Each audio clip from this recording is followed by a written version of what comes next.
Muito boa noite a todos. Uma alegria enorme para mim estar aqui mais uma vez na casa do Chico.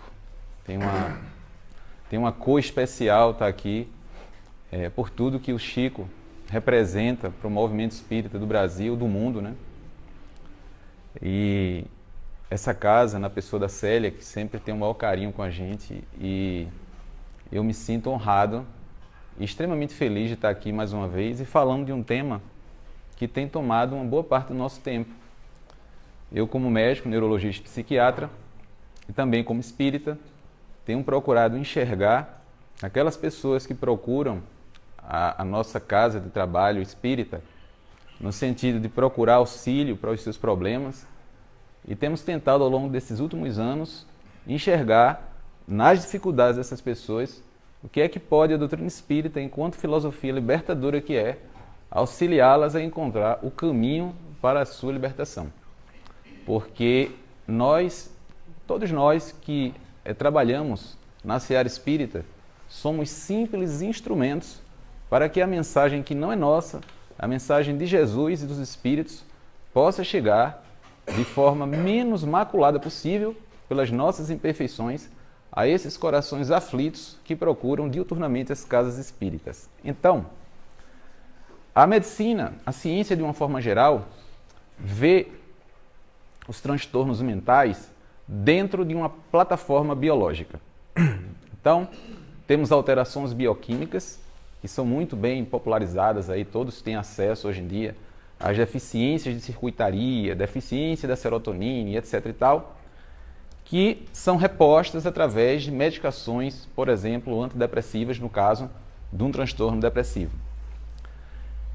Dentro ainda dessa plataforma biológica, enxergamos a pessoa com alterações que são genéticas, ou seja, se nos detivermos a observar gêmeos que são monozigóticos, um gêmeo que tem, por exemplo, o transtorno depressivo, o outro tem 70% de chance de também ter o transtorno.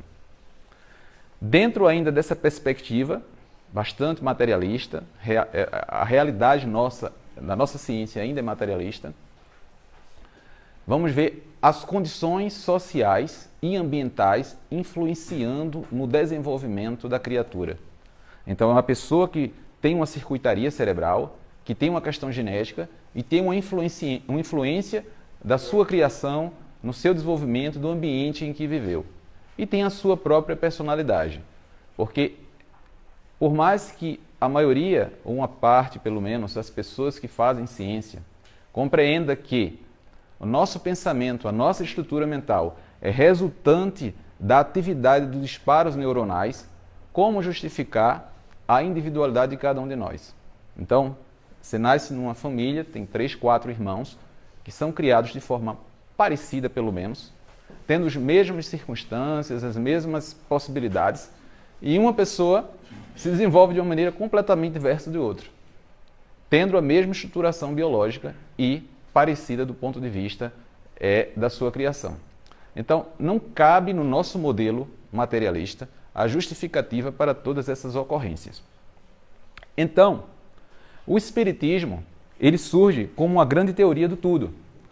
É mais ou menos uma ideia que complementa ou que justifica as situações que para a gente, pelo modelo do paradigma estritamente biológico, fica muito difícil justificar. E mais importante do que tudo, não foi uma invenção de alguém que bolou uma teoria para preencher esses vazios. Não, nada disso. A origem do Espiritismo se dá através de um mecanismo puramente observacional. Kardec observa os fenômenos que ocorriam de forma perceptível e encontra nesses fenômenos,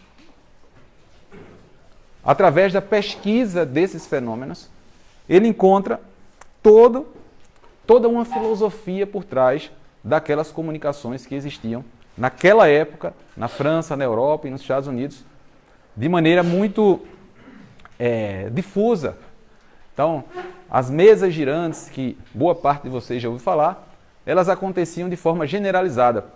E o que no início era uma simples brincadeira, era uma diversão, era um passatempo, para as pessoas de diferentes classes sociais, através da perspicácia, da inteligência e da intuição que era coordenada pelos espíritos superiores. Kardec enxergou nisso tudo toda uma ciência, toda uma filosofia. Então, primeiro movimento que existe dessa observação é o surgimento de uma ciência, puramente observacional. Kardec observa naquelas batidas, naquelas comunicações, algo muito mais importante que estava por trás daquilo, que iria nos dizer claramente o que somos, de onde viemos, para onde vamos, as leis morais que regem as nossas vidas, o destino nosso pessoal, o destino da humanidade, tudo isso por trás daquela filosofia, daquelas ingênuas batidas em mesas ditas girantes. E que ligação tem isso com o que a gente vai falar na noite de hoje?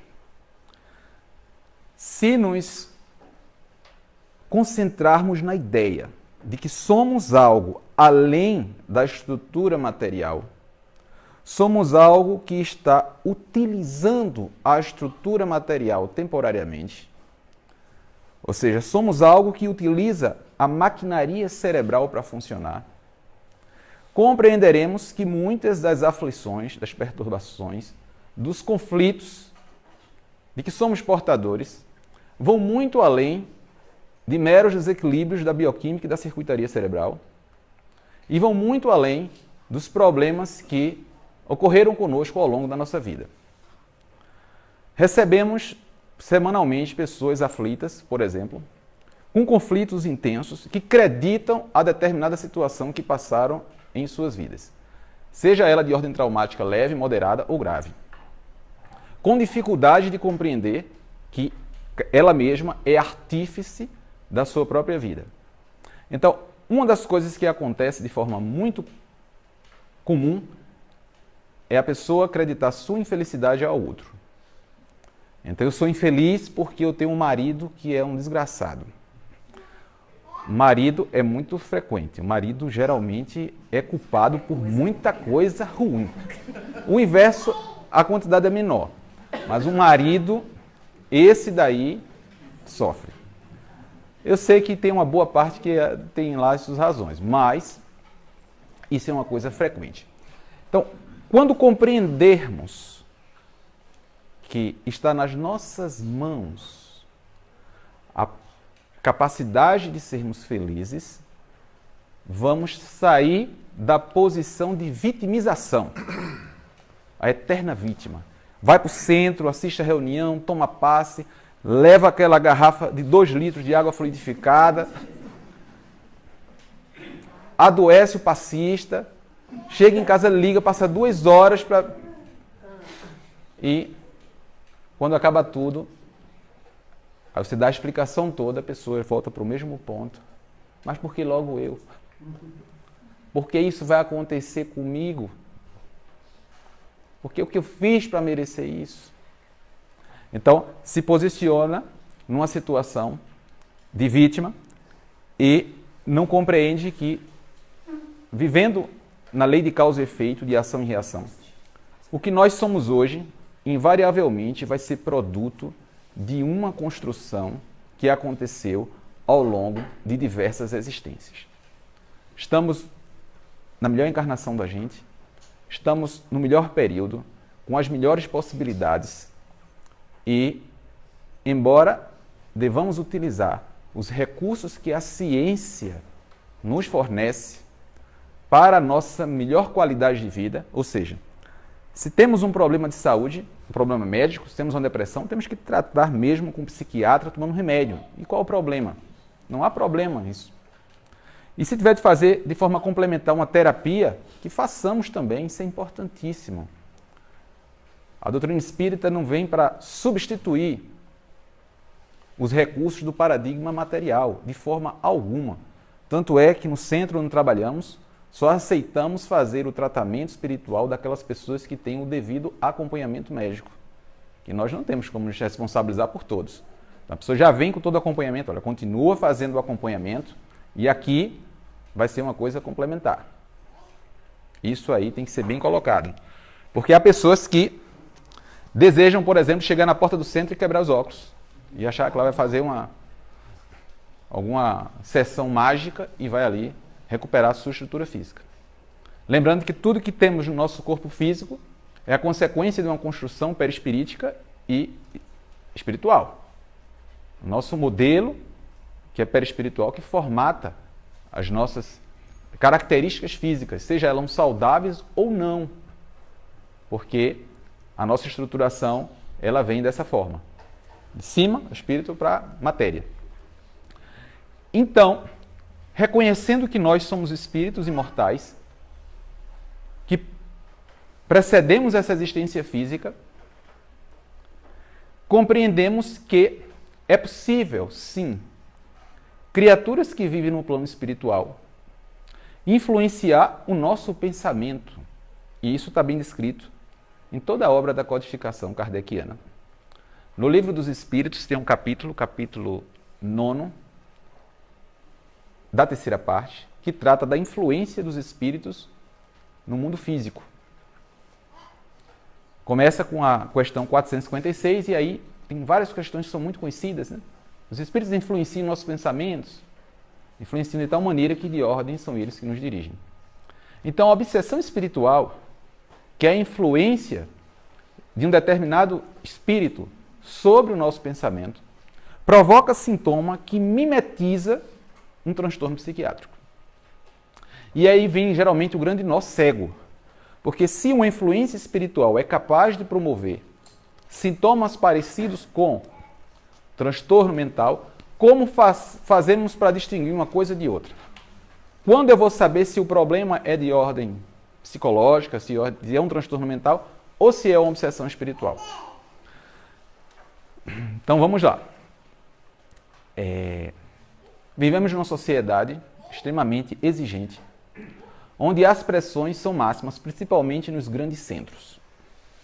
O recurso da ansiedade, que é um recurso que foi utilizado durante a nossa evolução biológica, ou seja, quando vivíamos na época das cavernas, precisávamos ter um pouco de ansiedade para nos protegermos dos animais, que eram animais selvagens, que podiam nos atacar. Então, tínhamos que ativar certas estruturas cerebrais para ficarmos atentos às ocorrências que podiam acontecer, por exemplo, na noite. Então, era uma necessidade biológica para a preservação da vida. Então, a ansiedade, em certa medida, ela não só é importante, como ela é fundamental para a nossa existência biológica. Quando é que ela deixa de ser protetiva para ser lesiva?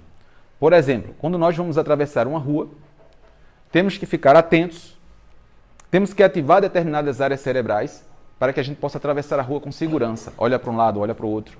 Acelera o passo quando necessário. Quando a gente chega do outro lado da rua, na calçada, a gente tem que desativar esses mecanismos para continuarmos na calçada. Porque já não tem mais, teoricamente, o risco. O problema é que a gente atravessa a calçada e continua com essas regiões cerebrais ativadas. Então, a maioria das nossas preocupações são preocupações com situações que nunca vão acontecer, mas que tomam parte do nosso tempo, fazendo com que liberemos muita adrenalina, estimulemos certas áreas, certos órgãos físicos e gera adoecimento físico e psíquico. Quando essa ansiedade ela aumenta muito, e temos hoje noticiários, por exemplo, nas redes de televisão, na internet, a maioria das informações são desgraças. A maior parte das coisas que acontecem são coisas ruins. Estávamos hoje, eu fui ontem no hotel, café da manhã estava a televisão ligada, só desgraça. E isso você ouvindo o tempo inteiro ativa em você uma ansiedade que é patológica. E essa ansiedade excessiva vai gerar uma péssima qualidade de vida. E com o tempo essa sobrecarga vai fazer com que você adoeça. Então tem pessoas que chegam na casa espírita achando que está passando por um processo de obsessão espiritual e, na verdade, quando você vai fazer a entrevista de como é a vida daquela pessoa, se eu vivesse a metade do que você viu, já estava para lá de doente. Então você tem que fazer uma modificação do seu estilo de vida. Mas o problema é que para modificar esse estilo de vida é muito difícil. Porque a mudança é uma coisa que nós não estamos habituados a fazer. Porque dá muito trabalho. Você acha mais fácil chegar, tomar um comprimido, ir lá, resolver o seu problema, dar boa noite de sono, do que fazer toda uma mudança da sua estrutura, da sua rotina. Então vemos muitas vezes problemas que são de natureza da própria pessoa e ela acredita a presença de um obsessor espiritual. Então, quando não tem situações que são extremamente interessantes, a pessoa chega no centro e ela pergunta como é que faz para afastar um obsessor. Se vai demorar muitos dias, se vão demorar muitas sessões, se tem alguma coisa que ela possa fazer. Tem alguma coisa que a gente possa fazer, alguma ajuda que a gente possa dar aí para resolver mais rapidamente esse problema? Como se dispuséssemos dessa possibilidade, ou se isso fosse possível, fazer esse intercâmbio com o astral, essa ingenuidade. Porque essa mudança, a mudança desse paradigma de vida, ela custa sacrifícios. Porque o saco da nossa felicidade, ele é pequenininho, não dá para carregar tudo. Então você quer ser materialista, você quer estar andando na moda, você quer ter tudo, você quer ser feliz, você quer ser espiritualizado, e você quer andar de carro importado, você quer ser espiritualizado e quer estar na balada, e você quer tudo ao mesmo tempo e não vai dar, você vai ter que escolher. A codificação espírita, ela é muito rica. Ela é tão rica que eu não conheço ninguém que entenda profundamente de todos os aspectos da filosofia espírita. Não tem condições. Eu assisti uma aula de um menino falando do livro da Gênesis, um capítulo. Ele passou 2, 3 horas falando de física, e depois física quântica, só tirando um capítulo, capítulo 6 do livro da Gênesis. Coisas assim extraordinárias. Então são muitas coisas que temos que ter muitas ainda encarnações para a gente conceber tudo que está ali. Mas o fato é que ali já tem recursos mais do que suficientes para nos apontar o caminho que temos a seguir. Então, muitos desses processos, vamos dizer, de adoecimento psíquico seriam evitáveis se nós tivéssemos uma qualidade de vida melhor. E se não fôssemos tão apegados à matéria. Mas aí tem um percentual de casos que realmente é obsessão.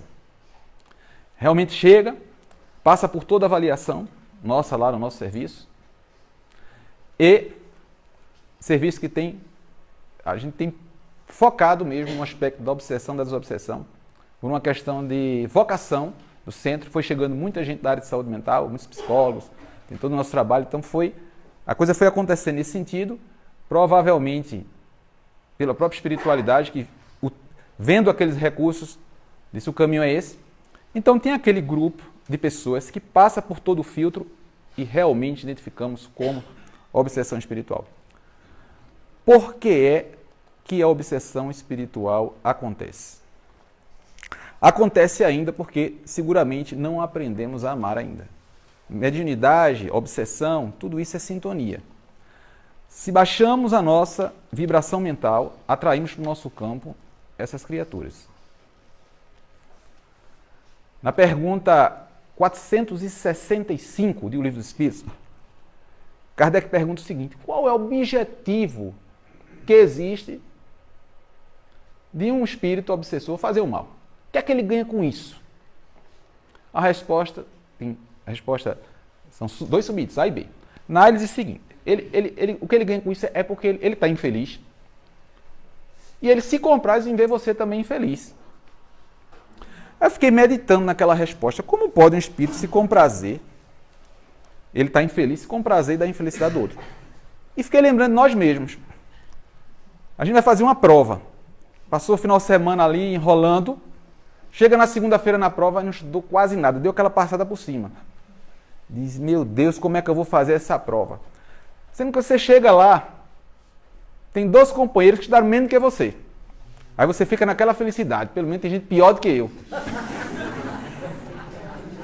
Eu duvido que não tenha alguém que já tenha passado por uma situação igual. É essa a humanidade. Não estou sozinho. Eu vou me quebrar, mas pelo menos eu não estou só. Então, quando expandimos isso para o entendimento espiritual, o espírito está ali trafegando naquela faixa de desordem e ele fica procurando a sintonia. Baixamos a sintonia e ele ali, opa! E a coisa acontece. Porém, tem alguns casos que vão além disso. São os cobradores de encarnações passadas. São criaturas que foram perseguidas, vitimizadas por nós, e que encontrando agora e localizando o seu antigo verdugo, que somos nós, ele agora vai lhe perseguir até que você se desvincule dele através de quê? Da elevação da sua faixa de vida, de funcionamento de vida. Porque em outra pergunta desse mesmo capítulo, Kardec indaga os espíritos como fazer para se libertar da obsessão. Ele praticando todo o bem possível, a resposta, praticando todo o bem possível e se entregando com toda a fé a Deus. Então, a prática do bem ainda é uma situação pontual na nossa rotina. Em geral, pelo menos nos pensamentos, baixamos muito e isso faculta essa sintonia. No livro Dramas da Obsessão, que é um livro muito, muito bom, da Ivone do Amaral Pereira, ditado pelo Bezerra de Menezes, são duas partes desse livro. Na primeira parte, começa o livro, a equipe do Dr. Bezerra de Menezes recebendo o chamado através de uma prece de uma senhora que era amiga de uma família, e essa família, duas pessoas já haviam cometido suicídio. E agora, uma jovenzinha da família também estava com ideia suicida. E essa amiga, preocupada, fez uma prece evocando a presença da equipe do Dr. Bezerra de Menezes para auxiliar aquela família. Quando você vê o livro, principalmente essa parte toda, mas será que é exatamente assim que funciona? Veja bem, eu estava em atendimento e uma pessoa me liga dizendo, olha, vocês vão ter que ver uma pessoa hoje de todo jeito. Arruma um jeito de ver. Encaixe um jeito. Isso que foi aconteceu. Uma menina jovem, da área de saúde, inclusive, enfermeira, cometeu suicídio. E agora toda a família, inclusive as garotas, adolescentes, estão falando suicídio. Inclusive acho que a avó da menina foi surpreendida com um pote de veneno. A outra, menorzinha, uma criança, um adolescente, com ideação suicida o tempo todo. E algumas das pessoas da família incorporam os espíritos, falam através das pessoas que vão matar aqui e tal. Dramas do passado, obsessão coletiva, familiar, e inclusive com fenômenos físicos dentro da casa. E a família sem ter nenhum conhecimento do espiritismo. E essas coisas aconteceram tudo assim num período breve. Não era aquela coisa que já tinha muita gente doente e que de repente as coisas... Não. A família vinha num funcionamento teoricamente próximo da normalidade e de repente eclodiu tudo isso. E fazemos ainda hoje o acompanhamento da família toda, lá no centro. Os mecanismos que existem de ligação espiritual. Repare que nessa parte agora da fala, já caminhamos excluindo aqueles casos onde as perturbações são decorrentes da própria incúria da pessoa, do descuidado, que é a grande maioria. Em geral, nós somos os nossos auto-obsessores. grande parte dos casos são solucionados com medidas que exigem a nossa mudança de paradigma de vida. Ponto. Esses casos que eu começarei a relatar para vocês são a menor parte. São quando já existe realmente o processo obsessivo. E tratamos isso com a maior seriedade possível, exigida pelos espíritos que trabalham nessa, vamos dizer, nesse campo, porque não devemos desdenhar do sofrimento de ninguém, nem no plano físico, nem no plano espiritual. São almas que sofrem porque estão num campo de muito egoísmo, de muita revolta, de muita angústia, e quando sintonizam com as criaturas que, de alguma forma, as vitimizaram no passado, temos consequências que são imprevisíveis. Talvez tenha sido um campo muito duro que eu tenha entrado dentro do trabalho na doutrina espírita. Muitas vezes alguns colegas dizem, mas você nunca está brincando, tal, não dá para brincar com uma coisa tão séria. Porque a pressão desse trabalho ela é muito grande. Porque você lida com as emoções de criaturas tanto do mundo espiritual quanto das pessoas que estão também em sofrimento. Mas há sempre uma via de saída. A via de saída é reconhecendo a nossa parcela de culpa, e isso eu digo para todos, para mim mesmo também, reconhecendo a nossa parcela de culpa, alçarmos o nosso pensamento ao plano astral, solicitando perdão àquelas criaturas que foram vitimizadas por nós. Porque nem mesmo o conhecimento espírita, se não for aplicado na sua vida, vai te impedir de sofrer pelo processo obsessivo. Eu já era espírita, isso há muitos anos atrás, e me ocorreu uma situação muito interessante. Comecei a ter pensamentos muito ruins e achava que era pelo excesso de trabalho. E de repente eram pensamentos que se misturavam aos meus pensamentos. Como temos a própria ciência da especialidade, recorri ao recurso do tratamento medicamentoso. Me incluí no guidelines, eu estou com esse problema de saúde, eu estou com a depressão, é leve, vou me medicar. Comecei a fazer o tratamento, seguindo estritamente o guia. E como não melhorava, recorri a um tratamento de ordem psicológica. Mas o acompanhamento psicológico também não surtiu efeito. Uma profissional excelente, mas depois de um ano de acompanhamento, até um pouco mais do que isso, ela já não sabia mais o que fazer. E eu ia dirigindo em direção à minha residência, de uma cidade a outra. Quando eu fui entrando na cidade, uma voz me disse, isso é obsessão espiritual. E eu respondi à voz, claro que não é. Eu sou médico, eu não posso pensar que tudo é espiritual, não. Mas nessa altura, eu já estava refratário ao tratamento. Não tinha melhora. Mas a espiritualidade tem sido tão compreensiva com as minhas próprias fraquezas que me deu outra chance.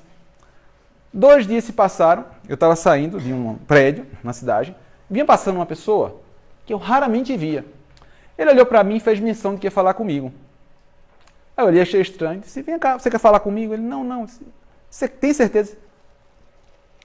Ele, olha, é o seguinte, nós temos uma reunião no centro, e já faz muitos meses que sempre aparece um grupo de espíritos e dizem que vão acabar com você, com o seu trabalho, que não vai lhe deixar em paz e tudo.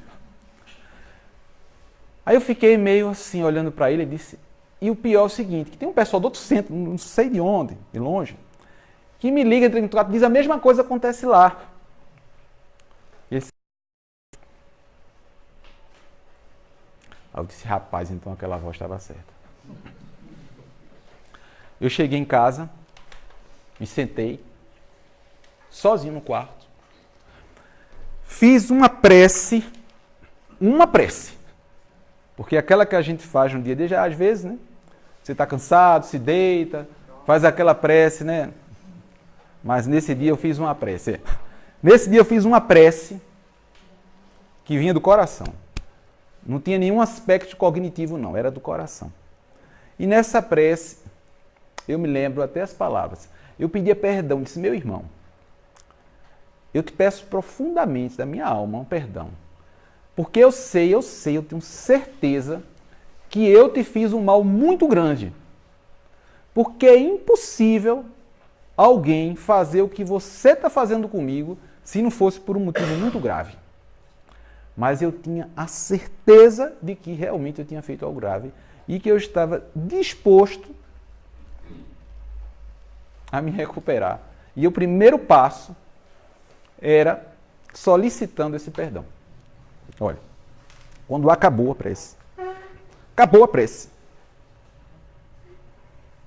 eu senti um alívio que nesse tempo inteiro fazendo esse tratamento que eu fazia, eu senti.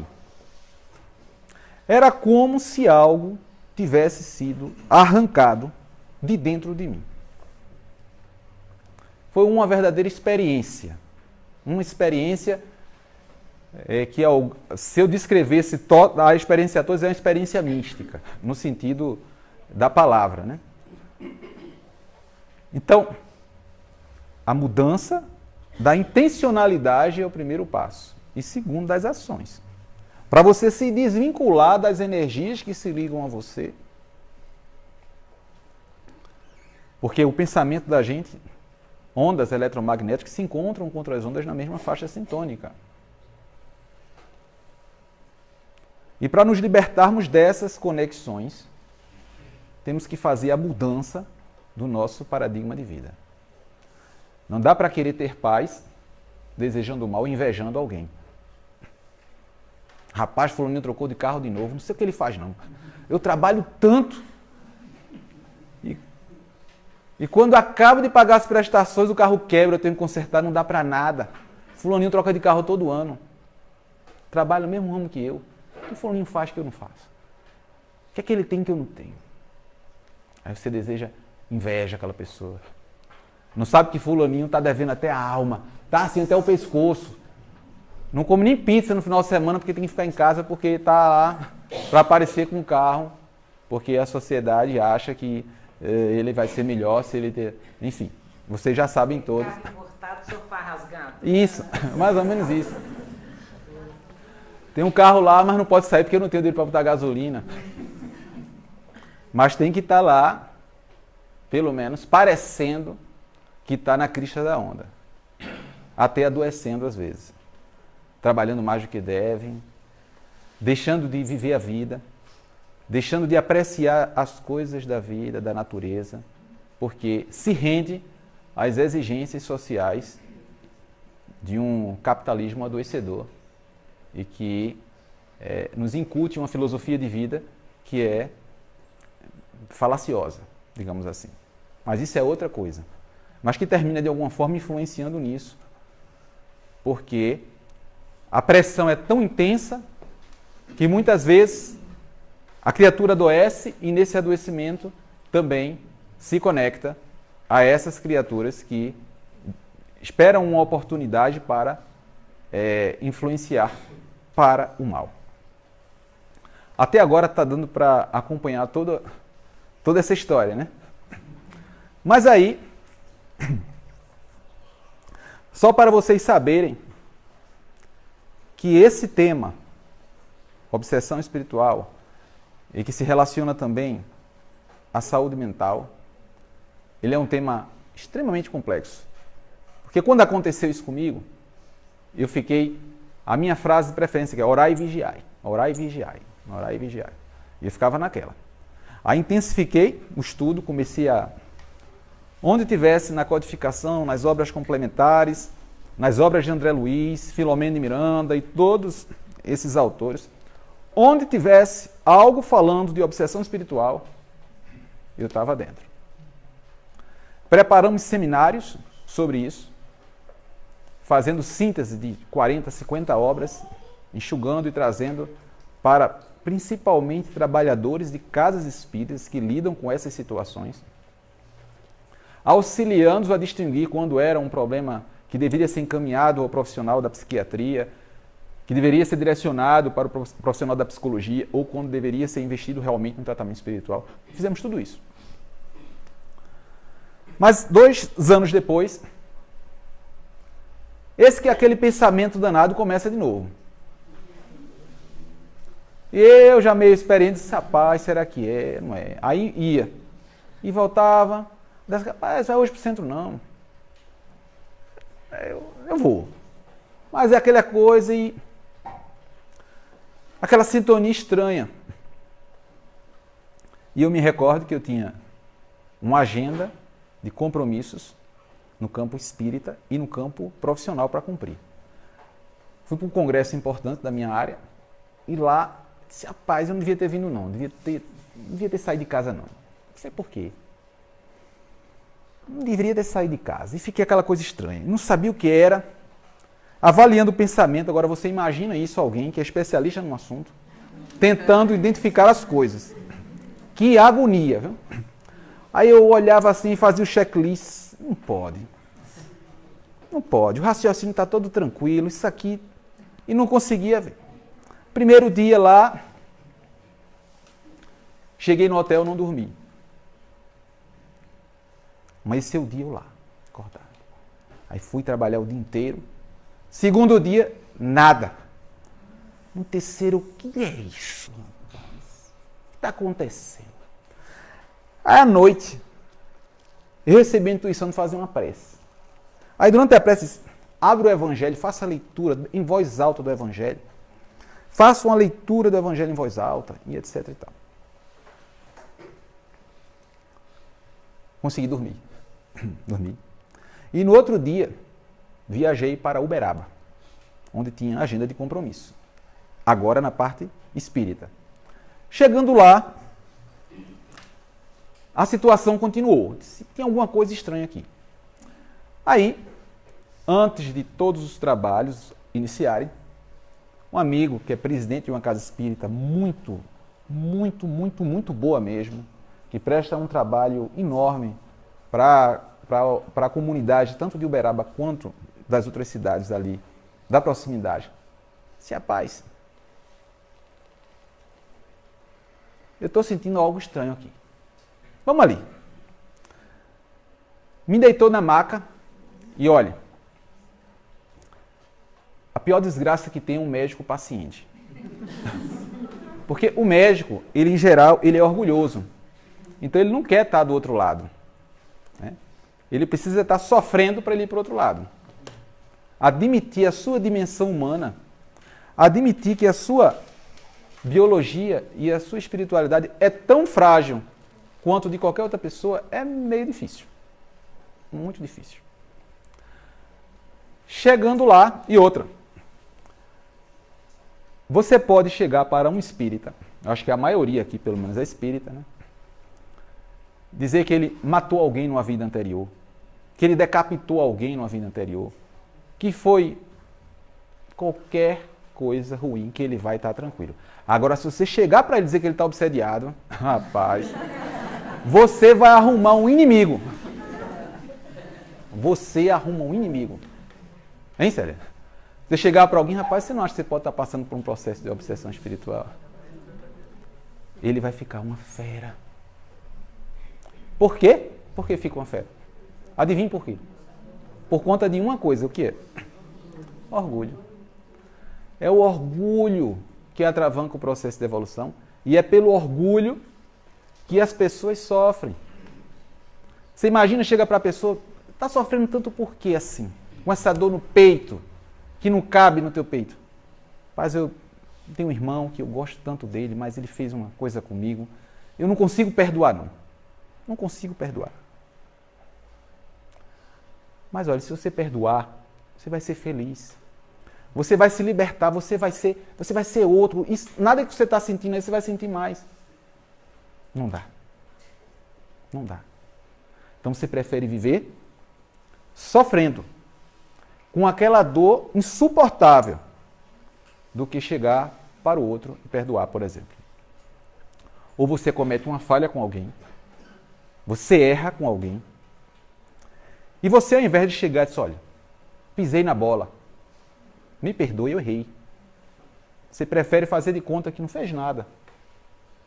Deixa o outro lá de forma desconsiderada. Acumulando débitos que vão te fazer sofrer muito, mas por conta do orgulho, você prefere passar adiante. Não sabendo que vai ter que fazer o caminho de volta. Daí não saireis até que pagues o último ceitil, enquanto não nos equalizarmos com a justiça divina, que ela é perfeita, não lograremos ter a paz nos nossos corações. Então é orgulho. É o orgulho que é a geratriz disso tudo, desse todo sofrimento. Às vezes acompanhava no hospital, pessoa super doente, uma patologia grave, estava lá, quando chegávamos, pessoa sofrendo com dor, pessoa chegava assim, eita, que coisa boa, doutor. Estava esperando a hora da sua visita, e como é que a gente faz e tudo. Tranquilo. Eu me recordo que uma vez, eu fazia um estágio num setor de doenças infecto-contagiosas. E tinha um paciente que era estivador, que estava na fase terminal da AIDS. Já bem emagrecido, com doenças oportunísticas, sofrendo muito. E ele sentia que estava chegando perto do seu final. E ele chegava para a gente conversando com muita humildade e dizia, olha, doutor, eu sofro aqui, mas eu sofro porque eu mereço. Eu não fui uma pessoa boa. Fiz minha mulher sofrer muito. E muitas vezes eu choro aqui quando vejo ela cuidando de mim. Porque todo mundo se afastou e ela continuou cuidando de mim. E ele ainda disse assim, minha mulher é uma santa.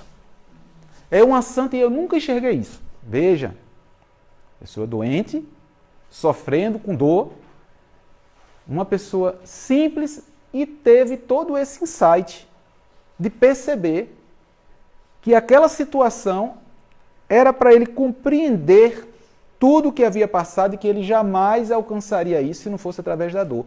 Da dor que é a mensageira para as ovelhas rebeldes. Mas tem pessoas tão orgulhosas que mesmo com dor, internadas no hospital, dá coice na enfermeira. A enfermeira vai fazer a injeção para aliviar a dor, ele dá coice. Cotovelada, briga. Eu fui chamado já, olha, aquele paciente da enfermaria tal, ninguém consegue fazer a medicação dele, não. Ele dá soco. Sacode as pernas. A medicação para aliviar a dor dele. Aí eu chego para conversar com o cidadão. Ô amigo, está acontecendo alguma coisa? Você quer o quê? Eu estou aqui. Com raiva. Como se nós fôssemos culpados, ele está ali. Por conta do orgulho. Do orgulho. Então, a obsessão espiritual. E alguém pergunta, mas por que você vive estudando esse troço? Porque foi a minha melhor professora. Melhor professora que eu tive na minha vida. Porque no dia que eu deitei na maca, aí eu deitei lá, meio desconfiado, só estava eu e ele. Ele disse, não se preocupe, viemos mais cedo para não ter nenhum alarde. E o alarde por quê, meu Deus? 5 minutos se passaram, a entidade espiritual se aproximou e eu mesmo, através da psicofonia, ele transmitiu a seguinte informação. Esse miserável aí, ele acha que vai se livrar de mim, mas não vai se livrar não. Que eu vou acabar com ele. E era uma sensação horrível. Horrível. O protetor espiritual da casa através da mediunidade abençoada desse meu amigo, conversou com ele. Tinha tanta autoridade moral que não foi uma conversa muito longa, não. Chegou uma hora que ele disse, olha, meu amigo, é o seguinte, se ele te chamar de novo, você pode ir para a companhia dele. Mas hoje você vai ficar aqui em tratamento. Me levantei assim, como aquela coisa que parecia que tinha saído assim no ar. Ele disse, olha, meu filho, se você quiser seguir adiante nessa tua trajetória, você vai ter que se cuidar muito mais do que você tem se cuidado até agora. E você vai ter que colocar os pés no chão e compreender que a relação com o invisível vai te exigir muito mais seriedade. Eu achava que já fazia as coisas de forma séria. Do que você tem feito até agora. E se quiseres realmente compreender os mecanismos que envolvem todas essas relações, e de alguma forma ser um simples, muito simples instrumento para que os bons amigos espirituais possam auxiliar as criaturas que procurar-te-ão dentro desse campo. Então, a partir de agora. E aí eu disse, agora tem que... Então, seguramente, se não fossem por conta dessas ocorrências, que me fez ver a situação de dentro para fora, eu não teria uma sensibilidade um pouquinho mais apurada para perceber as nuances do que acontecem nesse campo de interação entre a obsessão espiritual, quando ela acontece mesmo, de influência de alguma entidade em relação à pessoa, e a própria pessoa com todos esses construtos que foram sendo elaborados ao longo não só dessa, como de muitas existências. E de tudo que nós trabalhamos,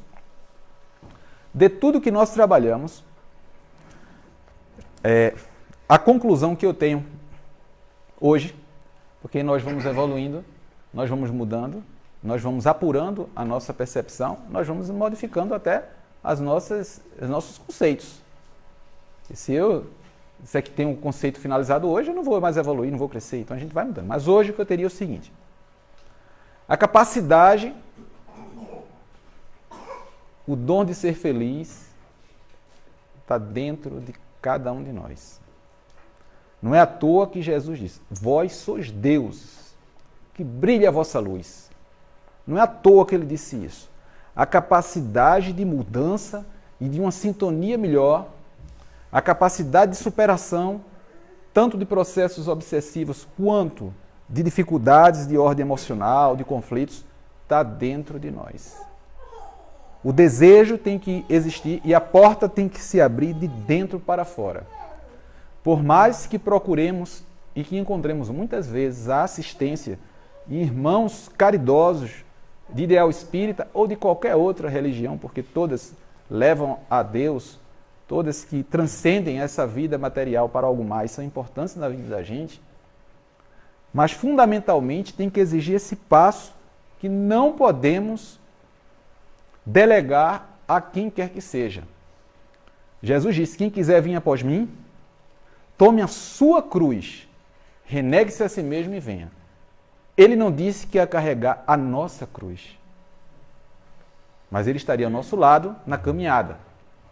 Então devemos ter a coragem de carregar a cruz e de enfrentar os monstros que foram criados por nós mesmos, quando ainda não tínhamos o conhecimento. Porque ninguém quer sofrer.